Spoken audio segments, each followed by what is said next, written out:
கர்த்தருடைய பரிசுத்த நாமத்திற்கு மகிமை உண்டாவதாக. தேவன் அருளியப்ப மினிஸ்ட்ரி மூலமாக உங்களோடு தொடர்பு கொள்வதிலும் இந்த மகிழ்ச்சியடைகிறோம். இன்றைக்கும் இந்த நாளிலும் தேவன் நமக்கு கொடுக்கிற வார்த்தை 1 தீமோத்தேயு 6ஆம் அதிகாரம் 10ஆம் வசனம்.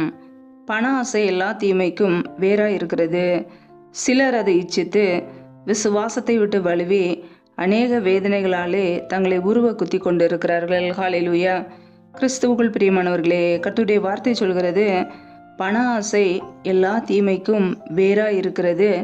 சிலர் அதை இச்சித்து விசுவாசத்தை விட்டு வழுவி அநேக வேதனைகளாலே தங்களை உருவ குத்தி கொண்டிருக்கிறார்கள் என்று. ஆம் பிரியமானவர்களே, இன்றைக்கு அநேகருடைய வாழ்க்கையிலே அநேக வேதனைகள் காணப்படுகிறது. காரணம் பண ஆசை. பண ஆசை என்கிற இச்சை வரும் பொழுது இயேசு கிறிஸ்துவை விட்டு வழுவி அநேக வேதனைகளிலே சிக்கிக்கொள்கிறார்கள். வேதம் சொல்கிறது, கர்த்தரின் ஆசீர்வாதமே ஐஸ்வர்யத்தை தரும், அதனோட அவர் வேதனையை கூட்டார் என்று. ஆம் பிரியமானவர்களே, கர்த்தர் நம்மை ஆசீர்வதிக்கும் பொழுது நம்முடைய குடும்பத்திலே ஐஸ்வர்யம் காணப்படும். ஆனால் பணாசை நமக்குள்ளே இருக்கும் என்றால், நம் இயேசு கிறிஸ்துவை விட்டு விலகி நாம் வாழ்வோம் என்றால் அநேக வேதனைகள், பாடுகள், உபத்திரவங்கள் நம்முடைய குடும்பத்திலே இருக்கும். கர்த்தருடைய பிள்ளைகள் வேதனைகளிலே சிக்கிக்கொள்ளாதபடிக்கு இயேசு கிறிஸ்து மீது வைத்த விசுவாசத்தை விட்டு ஒருபோதும் வழுவி விலகி போய்விடக்கூடாது. ஹல்லேலூயா. கர்த்தரே நம்முடைய நம்பிக்கையே, அவரே நம்மை நடத்துகிறவர். நம் பண ஆசை இல்லாதவர்களாய் நடக்க வேண்டும். ஹல்லேலூயா. போதுமென்கிற மனது நமக்கு அவசியம். போதுமென்கிற மனதுடனே கூடிய தேவ பக்தியே மிகுந்த ஆதாயம் என்று வேதம் சொல்கிறது. உண்ணவும் உடுக்கவும் நமக்கு உண்டாயிருந்தால் அது போதும் என்று இருக்க வேண்டும். ஹல்லேலூயா. வேதம் சொல்கிறது, ஐஸ்வர்யவான்களாக விரும்புகிறவர்கள் சோதனையிலும் கண்ணியிலும் மனுஷரை கேட்டிலும் அழிவிலும் அமிழ்த்துகிற மதிகேடும் சேதவுமான பலவித இச்சைகளிலும் விழுகிறார்கள் என்று. ஆம் பிரியமானவர்களே, பணத்தை சம்பாதிக்க வேண்டும் என்று குறுக்கு வழியிலே ஐஸ்வர்யத்தை சம்பாதிக்க வேண்டும் என்று விரும்பி சோதனையிலே அகப்பட்டு விடுகிறார்கள். பலவித இச்சைகளிலே விழுந்து போகிறார்கள். கர்த்தருடைய பிள்ளைகள் பண ஆசையை விட்டு விலக வேண்டும். பண ஆசை எல்லா தீமைக்கும் வேறாயிருக்கிறது. நாம் அதை இச்சித்தோம் என்றால் நம்முடைய வாழ்க்கையிலே இயேசு கிறிஸ்துவை விட்டு விலகி போய்விடுவோம்.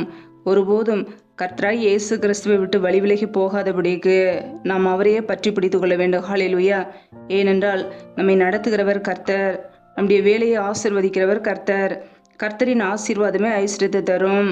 அவர் நம்மை ஆசீர்வதிக்கும் பொழுது நம்முடைய குடும்பத்தில் ஐஸ்வர்யம் காணப்படும். உண்மையுள்ள மனுஷனை அவர் பரிபூரணமாய் ஆசீர்வதிக்கிற தேவன். நாம் உண்மையோடு வேலை செய்யும் போது, உண்மையாய் வாழும்போது கர்த்தர் நம்மை ஆசீர்வதிப்பார். ஆனால் பண ஆசையினாலே மற்றவர்களுடைய வேலையை அபகரிப்பது, மற்றவர்களுடைய வளர்ச்சியை கெடுப்பது, மற்றவர்களுடைய பணத்தை அபகரிப்பது, மற்றவர்களுடைய சொத்துக்களை அபகரிப்பது, இப்படிப்பட்ட பாவங்களை செய்யாதபடிக்கு நாம் கர்த்தரை மாத்திரமே சார்ந்து வாழ வேண்டும். ஒருபோதும் தீமைக்கு இடம் கொடுக்கக்கூடாது, சத்ருவானவனுக்கு இடம் கொடுக்கக்கூடாது. நம்முடைய வாழ்க்கையிலே பண ஆசை என்கிற இச்சை இருக்கிறதா? நாமே ஆராய்ந்து பார்ப்போம். வேதம் சொல்கிறது, உண்மையுள்ள மனுஷன் பரிபூரண ஆசீர்வாதங்களை பெறுவான் என்று. ஐஸ்வர்யவானாகிறதற்கு தீவிரிக்கிறவனோ ஆக்கணைக்கு தப்பான். ஆம் பிரியமானவர்களே, நாம் உண்மையோடு வாழும்போது, நாம் உண்மையோடு வேலை செய்யும்போது, உண்மையோடு நாம் வியாபாரம் செய்யும்போது கர்த்தர் நம்மை முழுமையாய் ஆசீர்வதிக்கிறார், பரிபூரணமாய் ஆசீர்வதிக்கிறார். ஆனால் குறுக்கு வழியிலே பல தீமையான காரியங்களை செய்து பணத்தை சம்பாதிக்கலாம் என்று நினைத்தால் கர்த்தருடைய தண்டனைக்கு நாம் தப்பித்து கொள்ள முடியாது. ஐஸ்வர்யவானாகிறதற்கு தீவிரிக்கிறவனோ ஆக்கணைக்கு தப்பான்.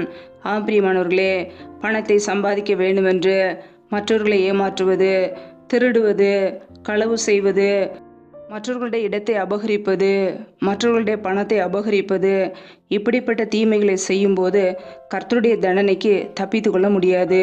கர்த்தருடைய பிள்ளைகள் அதை அறிந்து கொள்ள வேண்டும். நாம் பண ஆசை இல்லாதவர்களை நடக்கும்போது கர்த்தர் நம்முடைய குடும்பத்தை ஆசீர்வதிப்பார். ஹல்லேலூயா. நம்முடைய வாழ்க்கையிலே தேவனுடைய பிள்ளைகளாய் இயேசு கிறிஸ்துவை விட்டு வழி விலகி போகாதபடிக்கு அவரையே பற்றி பிடித்து கொள்வோம். நம் நீதியையும் தேவ பக்தியையும் விசுவாசத்தையும் அன்பையும் பொறுமையும் நாட வேண்டும்.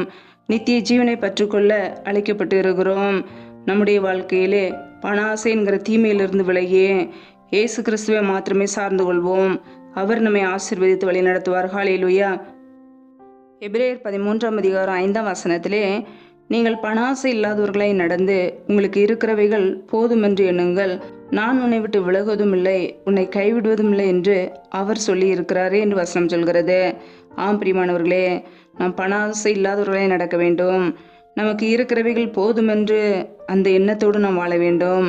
ஏனென்றால் கர்த்தர் நம்மை விட்டு விலகுவதும் இல்லை, அவர் நம்மை ஒருபோதும் கைவிடுவதும் இல்லை. ஹல்லேலூயா. அவர் நமக்கு உதவி செய்கிறவர். கர்த்தர் நமக்கு சகாயராக இருந்து ஒவ்வொரு நாளும் நம்மை நடத்துகிறவர். நமக்குள்ளே சத்ருவானவனுக்கு இடம் கொடுக்காதபடிக்கு, பண ஆசைக்கு இடம் கொடுக்காதபடிக்கு, தீமையான காரியங்களுக்கு இடம் கொடுக்காதபடிக்கு சத்ருவானவனுக்கு நாம் எதிர்த்து நிற்போம். ஹல்லேலூயா.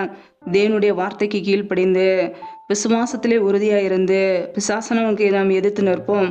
கர்த்தர் நம்முடைய வாழ்க்கையிலே நம்மோடு கூட இருந்து அற்புத அடையாளங்களை செய்வார், நமக்கு உதவி செய்வார், நம்மை ஆசீர்வதிப்பார். ஹல்லேலூயா.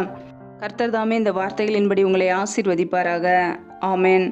நாமே அவருடைய சமூகத்திலே தாழ்த்தி அர்ப்பணித்து ஜெபிப்போம். ஜெபம். எங்களை அதிகமாய் நேசிக்கிற எங்கள் அன்பின் பரலோக தகப்பனே, மை துதிக்கிறோம், ஸ்தோத்திரிக்கிறோம் அப்பா.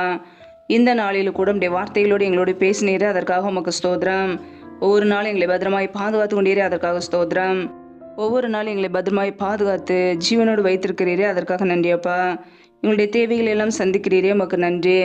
பிரயாணங்களில் போகும்போது வரும்போது எங்களை பாதுகாக்கிறீரே, அதற்காக நன்றி அப்பா. இப்பொழுது இணைந்திருக்கிற ஒவ்வொரு குடும்பங்களையும் உடைய கரங்களிலே அர்ப்பணிக்கிறோம்.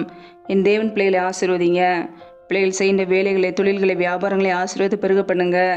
கையின் பிரயாசங்களை வருதிக பண்ணுங்கப்பா. யாரெல்லாம் கடன் பிரச்சனையிலே உபத்திரத்தோடு கண்ணீரோடு வாழ்கிறார்களோ, என் தேவன் அவர்களுடைய வாழ்க்கையில் உள்ள கடன் பிரச்சனையை நீக்கி ஆசீர்வதிங்கப்பா. பிள்ளைகள் கொடுக்கிறவர்களாய் மாற்றுங்க. யாரெல்லாம் வேலைக்காக ஜெபிக்கிறார்களோ, வேலை காரியங்களில் இருக்கிற தடைகளை நீக்கி ஆசீர்வதிங்க. யாரெல்லாம் கர்ப்பத்தின்கனிக்காக ஜெபிக்கிறார்களோ, என் தேவன் பிள்ளைகளை ஆசீர்வதிங்க. மற்றவர்களுக்கு முன்பாக வெட்கப்பட்டு போகாதபடிக்கு, கண்ணீரோடு வாழாதபடிக்கு தலைநிமிர செய்யுங்கப்பா. நம்முடைய கரங்களிலே அர்ப்பணிக்கிறோம். எந்தெந்த குடும்பங்களிலெல்லாம் திக்கற்ற பிள்ளைகளாய் தனிமையோடு வாழ்கிறார்களோ, கணவரால் கைவிடப்பட்ட ஒரு நிலைமையில் யாருமே இல்லாமல் கஷ்டப்படுகிறார்களோ, என் தேவன் பிள்ளைகளுக்கு மனம் இறங்குவீராக. திக்கற்ற பிள்ளைகளுக்கு நேரே சகாயர் உதவி செய்யுங்கப்பா. பொருளாதார தேவைகளை சந்திங்க, பண தேவைகளை சந்திங்க, சூழ்நிலைகளை சாதமாக மாற்றி விடுங்க. எந்தெந்த குடும்பங்களிலெல்லாம் கணவன் மனைவிக்கிடையே பிரிவினையோடு பிரச்சனையோடு வாழ்கிறார்களோ, என் தேவன் அந்த குடும்பத்தை சந்திங்கப்பா. குடும்பத்திலே ஒருமனப்பட்ட ஆவியை கொடுங்க, அன்பின் அபிஷேகத்தினால் நிரப்புங்க. பிரிய இந்த குடும்பங்களெல்லாம் இயேசு கிறிஸ்துவின் நாமத்தினால மறுபடியும் இணைக்கப்படட்டும். ரீபா கபரா ஷாலா ரஹதரபலா ரபா கபரா சந்த ரதன ஹதரபலா.